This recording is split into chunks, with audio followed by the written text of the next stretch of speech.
मैं हूं कविता सिंह। इस वक्त हम मौजूद है 5 कैनिंग लेन पर, क्योंकि ये सियासत का दरअसल अड्डा बन चुका है। आपको पता है राजस्थान में जो कुछ भी कल हुआ है उसके बाद अब निगाहें यहीं पर टिकी हुई थी। आज सुबह से ही 5 कैनिंग लेन यानी कि पायलट हाउस, और यहीं से अभी थोड़ी देर पहले रवाना हुए हैं सचिन पायलट। अहम बात यह है कि क्या मल्लिकार्जुन खड़गे की तरफ से उनको अपॉइंटमेंट मिल गई, मिलने का समय मिल गया है, क्योंकि इससे पहले आपको याद होगा कि राजस्थान राज्य प्रभारी जो है सुखजिंदर सिंह रंधावा, वो मिलने के लिए पहुंचे थे मल्लिकार्जुन खड़गे को, और उन्होंने रिपोर्ट सौंप दी थी। माना यही जा रहा था कि इंतजार इसी बात का हो रहा था आलाकमान की तरफ से कि पहले रिपोर्ट मिले और ये साफ हो जाए कि कल दरअसल हुआ क्या था। तो कल आपको बता दें अनशन भी था, और साथ ही साथ जो कुछ भी उन्होंने कहा है कैमरे के सामने, रिकॉर्डिंग क्लिप्स, जो कुछ भी आधार बनता है, उन सबको लेकर एक डिटेल्ड इन्वेस्टिगेटिव रिपोर्ट जो है वो रंधावा की तरफ से सौंप दी गई है। अब इसके बाद बड़ी बात यही है कि जब मल्लिकार्जुन खड़गे मिलेंगे सचिन पायलट से, तो फिर बड़ी बात क्या निकलकर सामने आएगी। क्या कोई अनुशासनात्मक कार्रवाई उनके खिलाफ हो सकती है, डिसिप्लिनरी एक्शन लिया जा सकता है, या फिर शो कॉज नोटिस तक थमा दिया जा सकता है। क्योंकि आपको याद होगा जब ऐलान किया था अनशन का भ्रष्टाचार के खिलाफ, वसुंधरा राजे के दौरान जो भ्रष्टाचार हुआ था उसके खिलाफ जब अनशन का ऐलान किया था सचिन पायलट ने, तो बड़ी बात यह रही थी कि कहीं ना कहीं निशाने पर अशोक गहलोत थे। इस बात को कांग्रेस भी जान गई थी।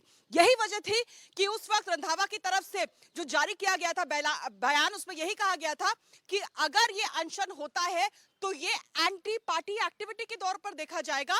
5.5 महीने से मैं इंचार्ज हूं, लेकिन कभी भी एक बार भी सचिन मेरे पास नहीं आए बात करने के लिए। उन्हें पार्टी फोरम का ही इस्तेमाल करना चाहिए। तो आज क्या किस तरह की कार्रवाई होती है और पायलट का इसके बाद क्या स्टैंड होता है, कहां से वो टेक ऑफ करेंगे, क्या दूसरी नई पार्टी बनाएंगे या फिर कहीं और जाएंगे, या फिर पार्टी के भीतर ही छवि सुधरेगी, ये अहम सवाल है। शुरुआत कर लेते हैं हेडलाइंस के साथ।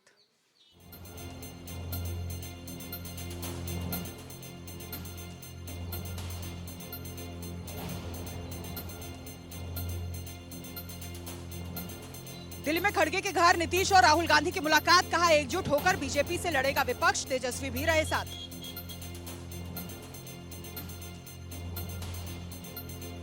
दिल्ली के राउज एवेन्यू कोर्ट से मनीष सिसोदिया को झटका, जमानत पर 18 अप्रैल को सुनवाई, बीजेपी दफ्तर के बाहर आम आदमी पार्टी ने किया प्रदर्शन।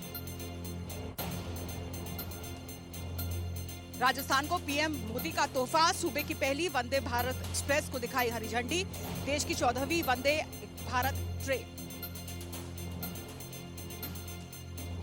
पंजाब के बठिंडा मिलिट्री स्टेशन पर फायरिंग, 4 जवान शहीद, सेना ने आतंकी हमले से किया इनकार, रक्षा मंत्री ने तलब की है रिपोर्ट।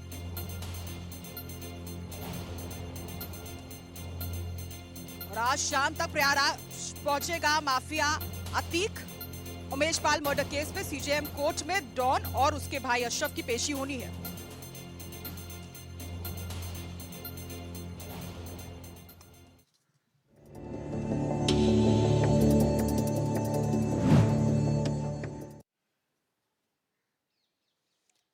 तो इस बहस का आगाज करते हैं बड़ी खबर के साथ। बड़ी खबर आपको बता दें, ये देखिए, ये है 5 कैनिंग लेन। ये 5 कैनिंग लेन है, और आपको बता दें अब से थोड़ी ही देर पहले, यानी कि तकरीबन 20-25 मिनट पहले इसी दरवाजे से बाहर निकली थी सचिन पायलट की गाड़ी। सुबह से ही मीडिया का यहाँ पर जमावड़ा लगा हुआ था। इंतजार इसी बात का था कि जब सचिन पायलट यहाँ से बाहर निकलते हैं।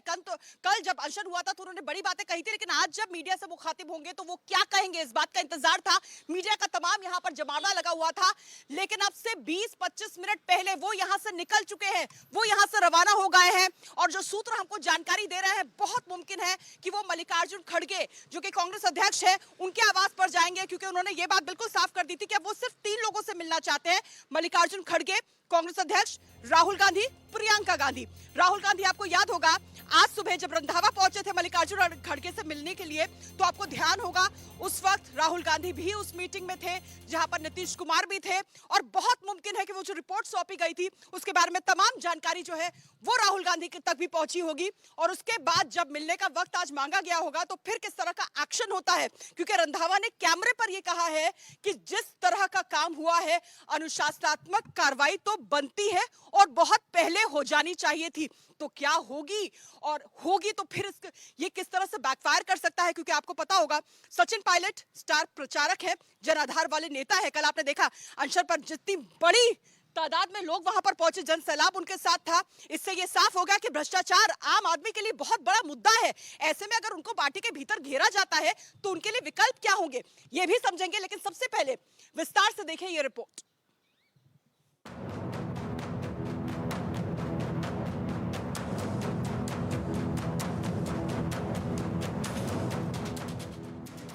दिल्ली पहुंचे सचिन पायलट, क्या खाली हाथ लौटेंगे?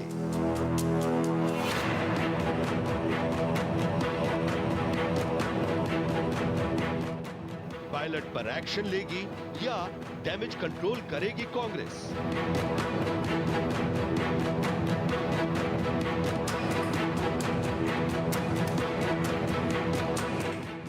चुनावी साल में पायलट पर एक्शन लेने से डर रही है कांग्रेस।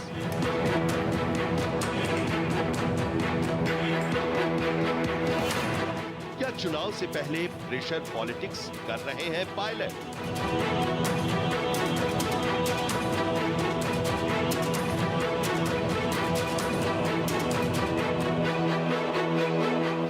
अगर कांग्रेस एक्शन लेगी तो पायलट को मिलेगी सिंपैथी। देखिए, ये मसला लंबे अरसे से चल रहा है और मुझे नहीं मालूम कांग्रेस पार्टी की, हमारी पार्टी की लीडरशिप क्यों खामोश है। सिर्फ बयानात देना काफी नहीं है, इस समस्या का समाधान करना चाहिए, मुझे ऐसा लगता है। सचिन बीजेपी ज्वाइन करेंगे या आपके बनेंगे पायलट? देखिए, मुझे लगता है कि सचिन पायलट कांग्रेस के एक विक्टिम है, कांग्रेस की राजनीति के शिकार है। ये भ्रष्टाचार के मामले, अनशन करना, ये सारी बातें एक उनके लिए इमेज एनहांसमेंट का एक माध्यम हो सकता है। कांग्रेस का हाथ छोड़ पायलट बनाएंगे नई राजनीतिक पार्टी। और वसुंधरा राजे जी के खिलाफ उन्होंने धरना दिया। अगर भ्रष्टाचार भी हुआ है तो राष्ट्र को बचाना, डेमोक्रेसी को बचाना, बड़े घोटाले के लिए तैयार होना चाहिए था। वसुंधरा को किनारे लगाने के लिए बीजेपी ने पायलट को बनाया मोहरा। ये अनशन नहीं है, बल्कि इनकी विदाई का टेंशन है और इनको लगता है कि ये जो बचा खुचा स्टेट है इसका भी जो है वो सुपड़ा साफ होने जा रहा है। क्योंकि दिक्कत ये नहीं है कि इनके पास नेतृत्व की कमी है, नीतियों की कमी है, लेकिन अहंकार की भरमार है। क्या सचिन पायलट का धैर्य जवाब दे रहा है?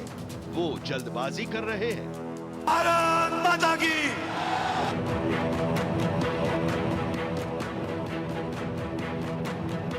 इसी साल राजस्थान में चुनाव होना है 2018। आपको याद होगा सचिन पायलट के चेहरे पर ही चुनाव लड़ा गया था और पार्टी जीती थी, लेकिन उसके बाद सीएम का चेहरा कोई और हो गया था। तभी से ये बिल्कुल साफ हो गया था कि राजस्थान में दो गुट बन गए हैं, एक सचिन पायलट का गुट है और एक अशोक गहलोत का गुट है। लेकिन फिलहाल ये गुटबाजी बहुत ज्यादा महंगी पड़ रही है कांग्रेस के लिए। अब आपको बताते हैं किस तरीके से कांग्रेस के राजस्थान प्रभारी सुखजिंदर सिंह ने क्या कहा है, रंधावा ने क्या कहा है, और साथ ही साथ हम लोग इंतजार इसी बात का कर रहे थे कि जो राज्य के सीएम है अशोक गहलोत, वो इसके बारे में क्या कहते हैं। तो उन्होंने कहा मैं इधर उधर भटकता नहीं हूं, यानी कि कहीं ना कहीं उन्होंने सचिन पायलट ने जो कुछ भी किया है उसको सिरे से खारिज कर दिया और ये कहा कि उस ओर उनका ध्यान ही नहीं है, उनका फोकस ही नहीं है, क्योंकि उनका फोकस किसकी तरफ है? इन्फ्लेशन की तरफ। देखिए,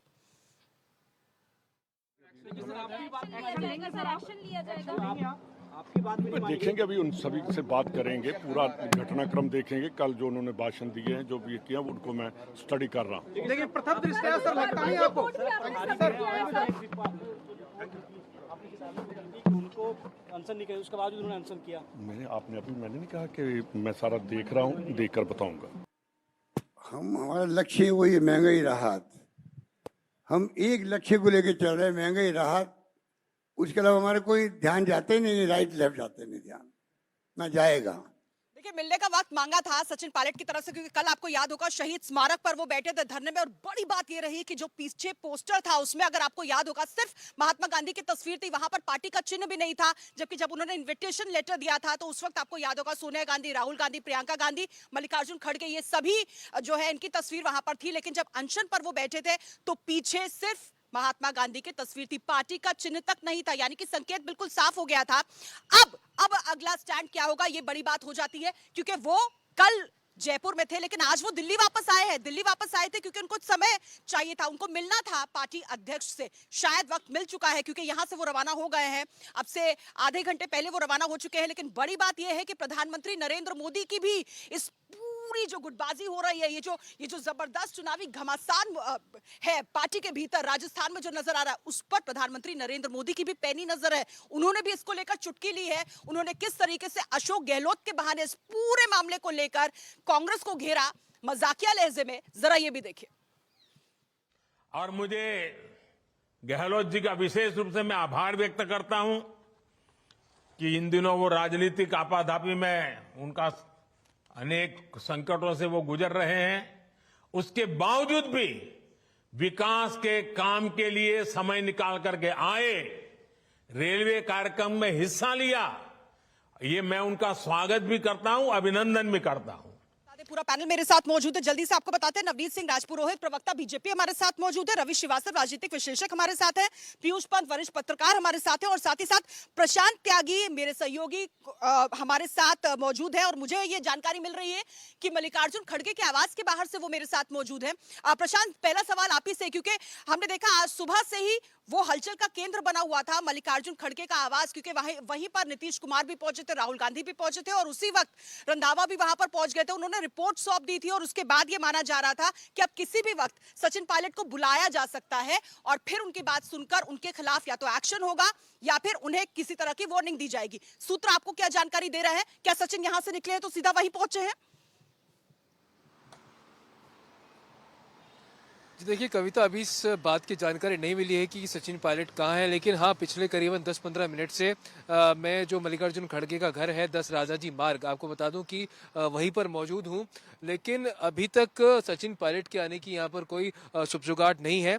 आज दो महत्वपूर्ण बैठक जरूर होनी थी, जो सूत्रों के हवाले से मैं सुबह कल से जानकारी मिल रही थी कि दो बैठकें राजाजी मार्ग पे होंगी। एक तो या फिर सुखजिंदर सिंह रंधावा जो प्रभारी राजस्थान के, वो पहुंचे थे, दूसरी बैठक थी नीतीश कुमार की। हाँ, लेकिन सुखजिंदर सिंह रंधावा जब यहाँ पर पहुंचे थे तो हालांकि 5 मिनट की ही बैठक, करीबन 5 से 10 मिनट की मुलाकात उनकी राष्ट्रीय अध्यक्ष मल्लिकार्जुन खड़गे से हुई थी, जिसपे जो जानकारी मिली है सूत्रों के हवाले से, उसमें कहा गया है कि मौखिक तौर पर जो जानकारी है वो रंधावा ने पूरा जो हाई वोल्टेज ड्रामा है राजस्थान की, उसकी मौखिक जानकारी यहाँ पर मल्लिकार्जुन खड़गे को दी है, और जिसकी जो आगे की रूपरेखा होगी वो, और जो बड़ी बैठक होगी वो कल सुबह 10:30 बजे मल्लिकार्जुन खड़गे के घर पर हो सकती है। इससे पहले ही सुखजिंदर सिंह रंधावा से जब हम लोगों ने अभी बात की थी तो साफ कड़े शब्दों में उन्होंने कहा था कि जो सर्जरी है वो जरूर की जाएगी। अब वो किस पे सर्जरी होगी मैं ये नहीं बता सकता, लेकिन हाँ राजस्थान को पंजाब जैसा हाल नहीं होने देंगे, यानी कि साफ साफ संकेत है। देखिए कविता, इसमें दो पहलू हैं। कांग्रेस में भी दो धड़े हैं, जो एक तरफ जो सचिन पायलट के फेवर में है और जो एक तरफ सचिन पायलट या कहें कि अशोक गहलोत की तरफ अपनी जो है तरफदारी दिखा रहे हैं। तो ऐसे में अब क्या कार्रवाई होगी, हालांकि जो जानकारी मिल रही है थोड़ा सॉफ्ट ही चीजों को रखा जाएगा, क्योंकि चुनाव सर पर है और अच्छा खासा फैन फॉलोइंग है सचिन पायलट का। और इस बात से आप दो राय नहीं रख सकते कि पिछली बार जब पूरा घटनाक्रम हुआ था, हाई वोल्टेज ड्रामा राजस्थान के अंदर देखा गया था, तो उसमें अशोक गहलोत ने कहीं ना कहीं ये साबित कर दिया था कि वो कांग्रेस हाईकमान से भी कहीं ऊपर है, क्योंकि कई ऐसी उनकी गतिविधियां रही थी जो कांग्रेस हाईकमान को नागुजार उतरी थी, मतलब उससे संतुष्ट नहीं थे, नाखुश थे, लेकिन उसके बावजूद भी वो अडिग रहे और अपनी ही बात को उन्होंने आगे रखा। तो ऐसे में अब सचिन पायलट दोबारा दिल्ली आए हैं, तो ऐसे में उम्मीद है कि शायद आज देर रात या फिर कल सुबह मल्लिकार्जुन खड़गे से उनकी बात होगी। साथ ही साथ जो राजस्थान के प्रभारी हैं सुखविंदर सिंह रंधावा, वो भी उनके साथ होंगे, और जो रिपोर्ट तैयार की गई है वो राष्ट्रीय अध्यक्ष के सामने पेश की जाएगी। जी बिल्कुल, क्योंकि टकराव की स्थिति तो तभी समझ गए थे हम प्रशांत, जब सुखविंदर जी की तरफ से जो बयान आया था, जो लिखित में बयान आया था, उसमें ये कहा गया था कि 5.5 महीने से मैं प्रभारी हूं, अगर कोई ऐसी दिक्कत उनको महसूस हो रही थी तो ये मेरे पास क्यों नहीं आए। सचिन पायलट लगातार कह रहे थे कि 2 चिट्ठियां लिख चुका हूं, अशोक गहलोत ने इस पर कोई प्रतिक्रिया नहीं दी, इसलिए इस तरह से अनशन करना पड़ा है। लेकिन कल का दिन बेहद महत्वपूर्ण था। जब इसी बाबत जब उनसे सवाल पूछा गया तो उन्होंने कहा इन्होंने तो कुछ दिन पहले ही कार्यभार संभाला है, इनसे पहले भी जो राज्य के प्रभारी थे उनसे भी मुलाकात कर ली, लेकिन कोई निष्कर्ष नहीं निकला। इसीलिए दबाव बनाने के लिए जब दिल्ली आए, देखिए यही उनका आवास है, यहीं पर कल रात आपको याद होगा वो यहाँ पर पहुंचे थे और अब से थोड़ी देर पहले वो यहाँ से रवाना हुए, लेकिन कहाँ पहुंचे ये अब तक साफ नहीं हो पा रहा है, तस्वीर साफ नहीं हो पा रही है। लेकिन वो जब यहाँ पर आए थे उसी वक्त उन्होंने साफ कर दिया था वो सिर्फ 3 लोगों से मिलना चाहते हैं पार्टी के भीतर, एक कांग्रेस अध्यक्ष मल्लिकार्जुन खड़गे, दूसरे राहुल गांधी, प्रियंका गांधी, 3 लोगों से मिलना चाहते हैं और शायद उसके बाद ही वो अपने पत्ते खोलेंगे कि पायलट उड़ान के लिए तैयार है, लेकिन टेक ऑफ करेंगे तो कहां पहुंचेंगे, ये सबसे बड़ा सवाल है। मेरे साथ पूरा पैनल लगातार मौजूद है। अब जल्दी से रुक करते हैं, पूरा पैनल मेरे साथ मौजूद है, जैसे कि मैं बता रही हूं। नवनीत सिंह राजपुरोहित, प्रवक्ता बीजेपी भी हमारे साथ है। नवनीत जी, बीजेपी इसे किस तरह से देख रही है, आपदा में अवसर? क्योंकि इससे पहले भी हमने देखा है कि जो इस तरह के जो युवा नेता होते हैं, अच्छे जनाधार वाले होते हैं, जिन्हें पार्टी के भीतर उस तरह से इन्हें प्रमोशन नहीं मिलता, इन्हें वो जगह नहीं मिलती जो ये चाहते हैं, तो फिर इनको वहां मिल जाती है और वहां से वो देश के लिए बहुत कुछ कर लेते हैं। हमने किरण रिजिजू को भी देखा, हमने मिलिंद देवरा को भी देखा, हमने सिंधिया को भी देखा है। आपको लगता है आने वाले वक्त में आपको भी एक स्टार प्रचारक, एक अच्छा नेता मिलने वाला है?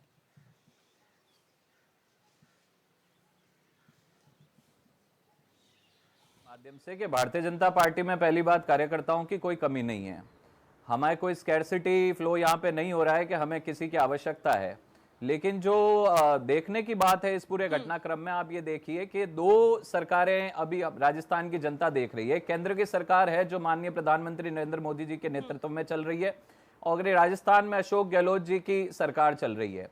बड़ी विडंबना का विषय है कि एक केंद्र सरकार है जो आए दिन मीडिया और न्यूज में अगर कोई खबर आती है तो किसी इंफ्रास्ट्रक्चर प्रोजेक्ट के इनॉग्रेशन की खबर आती है, किसी एयरपोर्ट के इनॉग्रेशन की खबर आती है, वंदे भारत ट्रेन के इनॉग्रेशन की खबर आती है, G20 समिट। एक तरफ भारत विकास की राह पकड़ चुका है और निरंतर विकास की राह पर चल रहा है वो केंद्र सरकार द्वारा, और एक तरफ दुर्भाग्य है राजस्थान प्रदेश की जनता का कि इतना मत और विश्वास अशोक गहलोत सरकार में जो इन्होंने 4.5 साल पहले जताया था उससे केवल निराशा मिली है।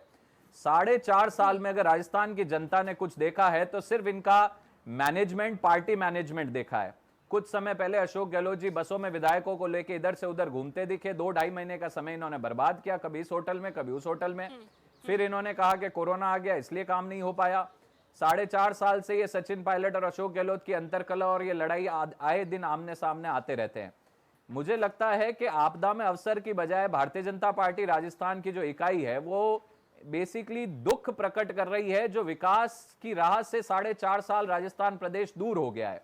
4.5 साल में राजस्थान प्रदेश किन ऊंचाइयों को छू सकता था अगर कोई नेक सरकार यहां पे होती, लेकिन दुर्भाग्य है कि अशोक गहलोत जी केवल 4.5 साल इस मैनेजमेंट में रहे। अब बात करते हैं सचिन पायलट जी की। का अनशन है, ये कोई एक जी को तरीके से ना देख के आप एक सामान्य कांग्रेस कार्यकर्ता की जो व्यथा है उसको समझने की कोशिश करें। नॉर्थ में आप देखें गुलाम नबी आजाद जी के नेतृत्व में G23 समूह बनाया कांग्रेस के सीनियर लीडर्स ने, और वो नेता हैं जिन्होंने कांग्रेस की स्थापना करी, और राहुल गांधी जी तो तब शायद 4 या 5 साल के होंगे तब से वो लोग काम कर रहे हैं कांग्रेस में, उन्होंने अपना धड़ अलग किया। उसके बाद साउथ में आप देखें इनके एंटनी जो इनके अनदर सीनियर लीडर हैं, उनके बेटे ने भी कांग्रेस को अभी कुछ दिनों पहले छोड़ के और भारतीय जनता पार्टी की विकास की राजनीति को अपनाया।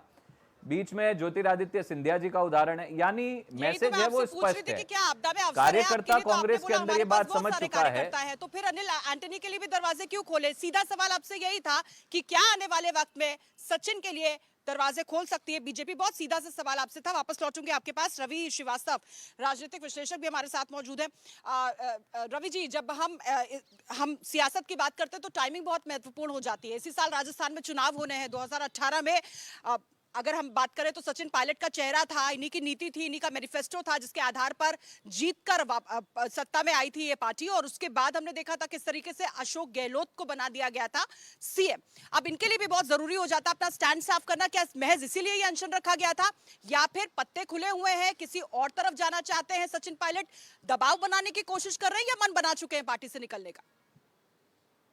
देखिए कविता जी, भाजपा का चरित्र ऐसा है कि ये हर जगह, जो आपने आपदा में अवसर कहा वो एक बहुत अच्छा शब्द है, मगर वो उसके बजाय ये हर जगह एक ऑपरेशन कमला करने की कोशिश करते हैं।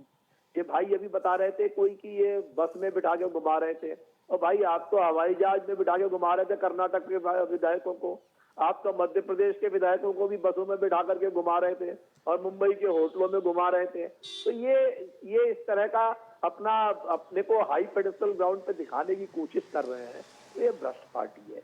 अब देखिए जो पायलट का जितना भी मुझे अभी तक समझ में आया है, मुझे लगता है पायलट साहब कुछ भाजपा के लोगों के हाथों में खेल रहे हैं, क्योंकि भाजपा विजया सिंधिया को भी डाउन करना चाहती है, तो एक उन्होंने इसका सहारा ले लिया कि आप ये जो अनशन करिए वो विजया राजे सिंधिया के खिलाफ है और भ्रष्टाचार के खिलाफ है, माइनिंग स्कैम के खिलाफ है, लैंड स्कैम के खिलाफ है। तो ये चीजें जो है भ्रष्टाचार की बातें उठाई गई, पर सच्चाई ये है कि जो आपने देखा होगा 2 साल पहले भी वो फरीदाबाद गए थे, कुछ एमएलए भी उनके साथ गए थे। अभी कल तो मुझे कोई एमएलए भी राजस्थान का दिखाई नहीं दिया पूरे अनशन के अंदर। तो क्या वजह हो सकती है इसकी? शायद पायलट साहब कुछ ज्यादा आगे बढ़ गए हो अपने इस विचार में। और जहां तक सवाल खड़गे जी का और राहुल जी का है, मेरे ख्याल में तो मेरे सूत्र भी ये बता रहे हैं कि उनकी मुलाकात कल सुबह से पहले तो शायद नहीं हो पाएगी। और जहां तक प्रश्न इस बात का है कि कौन छोड़ के गया और कैसे गया, तो ये जाके देख ले कर्नाटक के अंदर इनकी पूरी फौज जो है वो छोड़ करके अभी कांग्रेस के अंदर लोग कितने शामिल हो चुके हैं और कितने अभी लाइन लगा के खड़े हुए होने के लिए। जब से टिकट बटे हैं तब से वहाँ हाहाकार मचा हुआ है और सारा इनका जो टुकड़ा साफ बिल्कुल हाहाकार मचा हुआ है। लेकिन विकल्प क्या है पायलट के सामने? फिर से मूलभूत सवाल यही है। पीयूष पंत वरिष्ठ पत्रकार भी हमारे साथ है, जल्दी से उनका रुख कर लेते हैं। पीयूष जी, क्या लगता है संभावनाएं क्या है पायलट के पास इस वक्त? नहीं, देखिए संभावना उनकी यही है कि वो कांग्रेस में ही रहेंगे, और क्योंकि अब देखिए चुनाव के लिए बहुत कम समय बचा है, 7-8 महीना बचा है। इसमें न तो वो जो मौका था वो 2020 में वो था मौका, लेकिन उस मौका को उन्होंने जो भी उनका कैलकुलेशन रहा होगा वो उसमें सफल नहीं रहे और वापस कांग्रेस में लौट के आए वो। तो अब मुझे लगता है इतना समय नहीं है, तो वो अपना भार बढ़ाने की कोशिश कर रहे हैं लगातार, और इसीलिए जो है करप्शन का मुद्दा उन्होंने उठाया है। और राहुल गांधी की बात भी करी उन्होंने, और राहुल गांधी जो भाषण देते हैं, और कांग्रेस की भी बात भी करी उन्होंने। मुद्दे को इसीलिए कांग्रेस के इशारे पे व्यापक बना दिया, न केवल सिर्फ शुरुआत में उन्होंने कहा था जो उनका अनशन था वो जो है, क्योंकि गहलोत जो है वो भाजपा की जो सरकार थी वसुंधरा राजे की, उसके भ्रष्टाचारों के खिलाफ एक्शन नहीं ले रहे हैं, इसलिए उसके खिलाफ उन्होंने ये धरना दिया था, अनशन किया था।